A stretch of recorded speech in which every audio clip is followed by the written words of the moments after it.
بها كان يتحول بداخلها إلى شعور بالفشل. أنا أم مستهترة، أنا زوجة مقصرة، ليه أنا تعبانة ومحدش شايف ده؟ لكنها لم تكن تبكي أمام أحد، كانت تنهار وتلجأ إلى المهرب الوحيد لها، ألا وهو الطعام. في لحظات الضغط كانت تفتح باب الثلاجة وكأنها تفتح باب نجاة من الألم والضغط.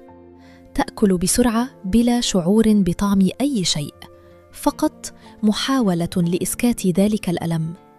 كل لقمة كانت تشعرها براحة مؤقتة، ثم يعود الألم بقسوة أكبر، إحساس بالذنب ونظرة حزينة لنفسها في المرآة.